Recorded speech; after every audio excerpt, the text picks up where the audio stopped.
नमस्ते बच्चों। आज मैं चैप्टर 3 अहम नदी अश्मि कक्षा 8 और सुरभि से उसका व्याकरण कार्य आपको बताने जा रही हूँ पार्ट 3 करके। यानी इसमें व्याकरण कार्य भी आए। फर्स्ट पार्ट में मैंने चैप्टर समझाया था, सेकेंड पार्ट में मैंने क्वेश्चन आंसर कराया था और थर्ड पार्ट में मैं आपको व्याकरण बता रही हूँ, जिसमें इसमें कारक का बहुत सारा प्रयोग किया गया है।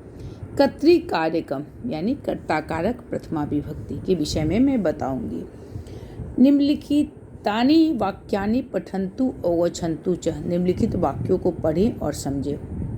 नंबर 1, महात्मा कुटीरे वसति स्म। पहले सेंटेंस पढ़ती हूँ तब मैं समझाऊंगी। सजना सत्य मार्गम न त्यजन्ति। नंबर 3, शतपुरुष सर्वविधि सहयोगम करोति तौ सुंदरम गृहम अपश्यताम। नंबर 5, नदी वसुंधराया सौंदर्यम अस्ति। नंबर 6, कृषिका क्षेत्राणि सिंचति। अधुना प्रश्नानाम उत्तराणि वदन्तु लिखन्तु च। अब जो हमने ऊपर पढ़ा है इससे हम प्रश्न बनाएंगे। बना हुआ है कुटीरे कह वसति, तो यहाँ पर आंसर है महात्मा कुटीरे वसति स्म। तो हम यहाँ लिखेंगे महात्मा, लिखा हुआ ऑलरेडी पहले से। कि सत्य मार्गम न त्यजन्ति। सज्जना यहाँ पर लिखा हुआ ना, सज्जना सत्य मार्गम न त्यजन्ति। उसी प्रकार से कह सर्वविधम सहयोगम करोति शतपुरुष। नंबर 4, क सुंदरम गृहम अपश्यताम। कौन दो देखे थे? वे दोनों। तो हो जाएगा तो, यहाँ पर तो लिखा हुआ है। उसके बाद का वसुंधराया सौंदर्य अश्मि, तो क्या हो जाएगा? यहाँ पर हम लिखेंगे नदी वसुंधराया सौंदर्यम अस्ति। यहाँ हम लिखेंगे नदी, नदी वसुंधराया सौंदर्यम अस्ति। नदी पृथ्वी का सौंदर्य है। के चित्राणि सिंचन्ति कृषिका, यहाँ पर कृषक दिया हुआ है। अब इस विषय में जानेंगे प्रश्न और उत्तर जो हमने किया है इनके संदर्भ में। अब हम जानेंगे इति सर्वे प्रश्ना क के कौ का संबंध प्रश्ना सन्ति। यानी किम शब्द रूप के हैं। कह के कौ का किम शब्द रूपों में स्त्रीलिंग पुल्लिंग में आएंगे। एतेषां प्रश्नानाम उत्तराणि क्रियाया, इन प्रश्नों के उत्तर क्रिया के यथा वसति स्म, त्यजन्ति, करोति, अस्ति, अपश्यताम, सिंचन्ति, कर्तृरूपेण कर्ता सन्ति। कर्तृ रूप में वे करते हैं। अर्थात क्रियाम कह अथवा का करोति, क्रिया क्या करती है, यह अथवा या क्रिया करोति, सह या सा कर्ता भवति। क्रिया जो कार्य करती है वह कर्ता कारक कहलाती है। यही यहाँ संस्कृत में लिखा हुआ है, मैंने आपको समझाया कि क्रिया जो कार्य करेगी वह कर्ता कारक होगी और कर्ता कारक में प्रथमा विभक्ति का प्रयोग होता है। कर्ता कारकम भवति वयम कर्तृकारके च प्रथमा विभक्ति प्रयोगम कुर्मः। अब हम अभ्यास कार्य 1 में आते हैं। उसी का निम्नलिखितेषु वाक्येषु कर्तृपदे रिक्त स्थानानि पूरयन्तु। यानी वाक्य में कर्तृपद दिया हुआ है, उनसे रिक्त स्थान की पूर्ति करना है। 3 ऑप्शन दिया हुआ है, जो आपको सही लगे वही करें। यहाँ बहुवचन है तो यहाँ पे 3 ऑप्शन में हम बहुवचन को देखेंगे तो होगा धावका। तो धावका क्रीडा क्षेत्रे धावन्ति। साधु ईश्वरम पूज्यति, पूज्यति एक वचन है, यहाँ पर साधु है, हमने साधु को यहाँ रखा। कुरुता द्विवचन है तो कर्ता भी द्विवचन की होगी, तो कन्ये द्विवचन में है तो यहाँ पर कन्ये हो गया। वयम पुस्तकम पठामः, पठामः है तो वयम का प्रयोग होगा। अगर पठन्ति होता तो ते का हो जाता। नंबर 5, चित्रकारः चित्रम रच्यति। चित्रकारः एक वचन है, रच्यति है तो हम एक वचन का प्रयोग करेंगे। तो जो कर्ता कारक किसे कहते हैं आप समझ गए हैं अच्छी तरह से। अब हम आते हैं कर्म कारक में। कर्म कारक द्वितीय विभक्ति। सिर्फ कर्ता कारक किसे कहते हैं, उसमें क्या क्या प्रयोग किया जाता है ये आपने पहले जाना। अब आप जानेंगे कर्म कारक का परिभाषा। एक तरह से ये सिर्फ आप परिभाषा ही समझ रहे हैं। अवगच्छन्तु, यदा क्रिया भवति अथवा कर्ता क्रियाम करोति। कर्ता जिस क्रिया को करती है वह कर्म कारक होता है। यही इसमें कहा गया है। कार्यम अपि सिद्धा भवति, यहाँ पे दिया हुआ है। अधोलिखितान् प्रश्नान् तेषां च उत्तराणि पठन्तु अवगच्छन्तु च। अब देखिए बेटा, यहाँ पर प्रश्न दिया हुआ है, यहाँ पर उत्तराणि दिया हुआ है। ध्यान से देखेंगे बच्चे। गायकः किं करोति, गायकः गीतं गायति। लेखकः किं करोति, लेखः लेखं लिखति। रामः किं करोति, रामः वस्त्रं धारयति। सीता किं करोति, सीता पुस्तकं पठति। कवि किं करोति, कवि कवितां रचयति। अम्बा किं करोति, अम्बा भोजनं पचति। अब आगे कैसे, सारा कुछ आपके बुक में समझाया हुआ है, बस आपको एक हल्की सी गाइडलाइन की आवश्यकता है। अब अच्छी तरह से सब कुछ समझ जाएंगे। ऊपरी लिखितेषु वाक्येषु, ऊपर लिखे वाक्यों में, यानी ये काले मोटे अक्षर जो दिए हुए हैं, जैसे गीतम, लेखम, वस्त्रम, पुस्तकम, कविताम, भोजनम इति एतानि पदानि कर्म इति, ये कर्म है। संति किम इति प्रश्नानाम यानी उत्तराणि, किम कर के प्रश्न में जो उत्तर देंगे वे कर्म कारक होते हैं। कर्म कारक में द्वितीय विभक्ति का प्रयोग होता है। अब मैं आती हूँ कर्म कारक के उदाहरण बनाने पे। निम्नलिखितेषु वाक्येषु कर्म पदे रिक्त स्थानी पूरयन्तु, कर्म पदों से रिक्त स्थानों की पूर्ति करनी है। यहाँ पर दिए हुए हैं, सारा एग्जाम्पल यहाँ पर दिए हुए हैं। और यहाँ पर बाला उद्यानम पश्यन्ति, चूँकि कर्म कारक है तो द्वितीय विभक्ति का प्रयोग हुआ है यहाँ पर, तो उद्यानम हम यहाँ पर डालेंगे। छात्रे पाठम पठतः, दो छात्र हैं तो पाठ को पढ़ते हैं, पाठेन, और पाठस्य न होकर पाठम होगा। नंबर 3, गुरु शिष्यान आहयति, गुरु शिष्यों को बुलाते हैं। उसके बाद नंबर 4, अहम उत्तरम स्मरामि, मैं उत्तर को याद करता हूँ। बालिका अध्यापकम कथति, बालिका अध्यापक को कहती है। सह मां पाठयति, वह मुझको पढ़ाती है। अब ये स्काई ब्लू कलर में जो दिया हुआ है इसको ध्यान से देखेंगे बच्चे, सब स्मरण कर लेना चाहिए, व्याकरण में बहुत ही सहायता होती है। यदा विभक्ति प्रयोगा कारका धारितम न भवति अपितु कस्यचित् शब्दस्य योगे भवति तदा तत्र उपपद विभक्ति भवन्ति। अगर मान लिए इसका विभक्ति का प्रयोग कारक पर आधारित नहीं होता तो किसी भी शब्द के योग में होता, तब वहाँ पर उपपद विभक्ति होती। उपपद विभक्ति क्या होती है? उपपद विभक्ति ये सूत्र से है, ये बहुत इम्पॉर्टेंट है। दूसरा सूत्र है कर्म कारक का, अभितः परितः सर्वतः उभयतः योग्य द्वितीया। उभयतः मीन्स दोनों ओर, ठीक है। अभितः मीन्स भी दोनों ओर, परितः मीन्स चारों ओर, बिना प्रति, ये सारे शब्द जो हैं ये उपपद विभक्ति हैं। इनका प्रयोग द्वितीय विभक्ति के योग में किया जाता है। जैसे छात्रा पुस्तकम बिना, बिना के योग में द्वितीय तृतीय पंचमी भी होती है, लेकिन यहाँ बिना द्वितीय के योग में प्रयोग किया गया है। अब है गुरुम अभितः छात्रा संति, चूँकि अभितः उपपद विभक्ति है, इसके योग में द्वितीय विभक्ति का प्रयोग होता है। प्रति, जैसे प्रति योगी द्वितीय, त्वाम धिक, माम धिक, इस तरह से बोलते हैं। जहाँ धिक्कार हो तो वहाँ पर द्वितीय विभक्ति का प्रयोग होता है। प्रति का अर्थ होता है की ओर, की ओर के ओर में द्वितीय विभक्ति का प्रयोग होता है। जैसे छात्रा गृहम प्रति धावति, विद्यालयम प्रति गच्छ, उद्यानम प्रति गच्छ। तो प्रति के योग में द्वितीय, एक धिक शब्द जो मैं बीच में बोल गई थी, धिक शब्द भी द्वितीय विभक्ति के योग में प्रयोग किया जाता है, जिसका अर्थ होता है धिक्कार करना। तो आम धिक, माम धिक मैंने कहा है ना इसके पूर्व, उसका प्रयोग वैसे ही होता है। सरणिम उभयतः दृष्ट्वा चलन्तु, दोनों ओर देखकर चलना है। अम्बाम प्रति अधावत, कौन? पुत्र माँ की ओर दौड़ता है। आचार्यम प्रेरितः शिष्या तिष्ठन्ति, आचार्य के चारों ओर शिष्य बैठे हैं। रामम मित्रम बिना न क्रीडति, राम मित्र के बिना नहीं खेलते हैं। यहाँ पर ये सारे शब्द दिए हुए हैं, इन सब में द्वितीय विभक्ति लगा देनी, क्योंकि यहाँ पर जो बॉक्स में आपको दिया हुआ है ये सारे द्वितीय विभक्ति का है। इन सबको उपपद विभक्ति बोलते हैं। मान लीजिए एक सूत्र व्याख्या आता है और यहाँ पर आपको अंडरलाइन कर दिया जाता है किसी भी चीज़ को। मान लीजिए इसको मैंने अंडरलाइन कर दिया, पूछा कि इसकी निम्न की सूत्र व्याख्या कीजिए, आप लिखेंगे अभितः योगे द्वितीया। चूँकि अभितः के योग में द्वितीय विभक्ति होती है, इसलिए गुरु यहाँ पर शब्द दिया हुआ है, इसलिए यहाँ पर हमने द्वितीय विभक्ति का प्रयोग किया है। अब इसमें आगे हम आते हैं। गम धातु प्रयोग यत्र गम्यते तत्र स्थान वाची शब्दे द्वितीया भवति। जैसे बाला गृहं गच्छन्ति, जना दिल्ली नगरम आगच्छन्ति, छात्रा पाठशाला गच्छन्ति। एवं में रक्ष धातु के योग में भी द्वितीय विभक्ति का प्रयोग किया जाता है। जैसे सैनिका देशम रक्षति, यहाँ पर होगा कि सैनिक देश की रक्षा करते हैं, लेकिन यहाँ पर ये रक्ष धातु है इसलिए देशम होगा।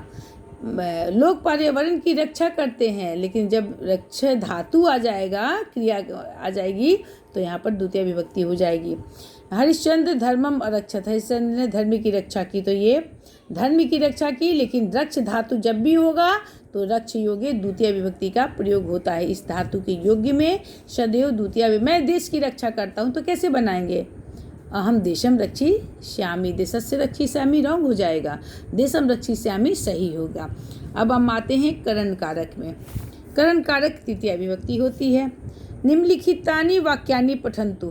काक मृत्तिकाया गृहं निर्मितवान्, चटकात्रेण स्वः गृहं निर्मितवती, उभौ मिलित्वा सुखेन वसत, आनन्देन भोजनं करोतु। ऊपरी लिखितेषु वाक्येषु स्थूल पदेषु तृतीया विभक्ति प्रयुक्ता सन्ति। देखिए यहाँ पर ये है तृतीया, एक वचन है, बहुवचन है, एक वचन है, एक वचन है, तृतीया विभक्ति का ही प्रयोग किया गया है। अब यहाँ पर हम आते हैं, इसके दूसरे वाक्य में हम आ रहे हैं। अधोलिखित वाक्यानि पठन्तु।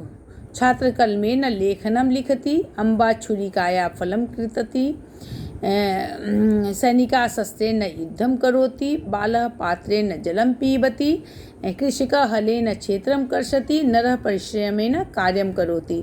इसमें क्या है, ये जितने काले मोटे अक्षर से अंडरलाइन किए हुए हैं ये सारे तृतीया विभक्ति के हैं। हमने यहाँ क्या देखा, देखो यहाँ क्या कहता है, अत्र वयं पश्यामः, हम यहाँ देखते हैं, कलमेन छुरिकाया शस्त्रेण पात्रेण हलेन परिश्रमेण बिना क्रिया संपन्न न होती। इन सब के बिना क्रिया संपन्न नहीं होती। येन साधेन क्रिया सिद्धति, जिस साधन से कार्य किया जाए उसमें तृतीया विभक्ति का प्रयोग होता है, और तृतीया विभक्ति करण कारक को कहते हैं। ठीक है, अब हम अभ्यास कार्य में आते हैं।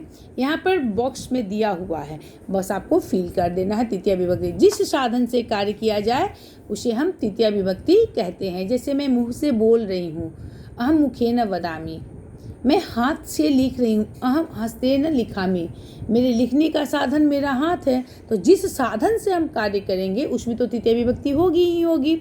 अब यहाँ पर बढ़ना है, यहाँ पर फिल करना है। बालिका नेत्राभ्याम चित्रम पश्यति, बालक दोनों आँखों से चित्र को देखता है, आँखों से चित्र को देखता है। अम्बा अनेन रोटिकाम पचति, माँ अन्न से रोटी बनाती है। रामा हस्तेन कार्यम करोति, राम का कार्यम करोति, राम का कार्य करने का साधन क्या है, हाथ है। कृष्ण चक्रेण शिशुपालस्य वधम करोति, कृष्ण ने चक्र से शिशुपाल का वध किया था, साधन क्या था, चक्र था। मालाकारा जलेन वृक्षान सिंचति, मालाकार जल से वृक्षों को सींचते हैं। अब हम आते हैं क्वेश्चन नंबर 2। अधोलिखितेषु वाक्येषु करण कारकम रेखांकित कुर्वन्तु। यहाँ पर करण कारक को रेखांकित हमने कर दिया। मालाकारा जलेन वृक्षान सिंचति, सीता स्वरेण गीतम गायति, श्याम पुष्पे माला रच्यति, सूर्य स्वकिरणे शीत हरति, छात्र उच्च स्वरेण पुस्तकम पठति। हमने जो पिछला अभ्यास पढ़ा उसमें प्रथमे अभ्यासे लिखितेषु वाक्येषु कर्ता कर्म करण क्रिया पदानि पृथक कृत्वा लिखन्तु। तो देखिए मैं पेज को टर्न करती हूँ बच्चे, और यहाँ पर जो वर्ड लिखा हुआ है मालाकारा जलेन वृक्षान सिंचति, तो इसमें कर्ता करण कर्म और क्रिया है ना। तो यहाँ पर एक मिला हुआ है, इसमें ऐसे ही पढ़ना है। बालक कर्ता हो गया, करण कारक नेत्राभ्याम हो गया, कर्म कारक चित्रम हो गया, और पश्यति क्रिया हो गया। उसी तरह से हमने सारा कुछ यहाँ पर उस प्रश्न को देखते हुए हमने कर दिया है। अब बेटा यहाँ पर ध्यान देने योग्य बातें हैं, ये सारे उपपद विभक्ति हैं, इनको अवश्य ही स्मरण करना चाहिए ताकि हमें समझ में आएगी। श अलम बिना कारण वधिर इति पदानाम योगे अपि तृतीया विभक्ति प्रयोज्यते, यानी इन शब्दों के योग में तृतीया विभक्ति का प्रयोग होता है। ये है सहार्थे तृतीया, सूत्र से होगा, सह जो अर्थ है, सह यानी साथ के अर्थ में, अलम यानी निषेध मना किया गया है, बिना के बिना, कान मतलब ये तृतीया विभक्ति जो सुन नहीं पाते, बधिर जो बहरे हैं, काना है वो सब आ पाता है। जैसे काना का अर्थ आँख से होता है। उसके बाद नंबर 4 में आइए, उदाहरण दृष्टवा रिक्त स्थानीय पुरंतु पुत्र जनकीय न सह, चूँकि इनके देखो श है ना, तो सह के योग में तृतीया विभक्ति हुई। अलम है तो यहाँ भी बादेरने से अलम हुआ। उसके बाद फिर श है तो रामेन हो गया, क्योंकि इन शब्दों के योग में याद कर लेना चाहिए, इन शब्दों को योग में तृतीया विभक्ति होती है। फिर श है तो पीयूष सस्केन सह क्रियति। अलम है, अलम देखो यहाँ पर अलम दिया हुआ है तो अलम कलहे न अलम, उत्साहे न बिना, उत्साहम बिना भी होगा। मैंने द्वितीय विभक्ति में भी इसका प्रयोग बताया था, अब इसका तृतीया में बता रही हूँ, पंचमी में भी बताऊंगी मैं आप लोगों को। काना सह नेत्राभ्याम काना हस्ती। अब मैं आती हूँ संप्रदान कारक में। संप्रदान कारक चतुर्थी विभक्ति, चित्राणि पश्यन्तु वाक्यानि च पठन्तु। ऐसा अध्यापिका, ये अध्यापिका है, और ऐसा छात्र है, छात्र हैं, एतत् पुस्तकम, और ये पुस्तक है। यहाँ पर दिया हुआ है ऐसा अध्यापिका छात्राएं पुस्तकम आनती, यानी के लिए के अर्थ में संप्रदान कारक का प्रयोग किया जाता है। यह अध्यापिका छात्रों के लिए पुस्तक लाती हैं। एवं में ऐसा अध्यापिका छात्राएं पुस्तकम आनती, ठीक उसी प्रकार यह अध्यापिका छात्रों के लिए पुस्तक लाती हैं, छात्र के लिए पुस्तक लाती हैं। उसके बाद है स छात्र परीक्षाएं पढ़ती, वह छात्र परीक्षा के लिए पढ़ता है। सा छात्रा स्पर्धाएं धावती, वह बालिका छात्रा स्पर्धा के लिए दौड़ती है। सह बालिका क्रीडनाय गच्छति, वह बालक खेलने के लिए जाता है। सा बालिका क्रीडनाय गच्छति, वह बालक खेलने के लिए जाता है, वह बालिका खेलने के लिए जाती है।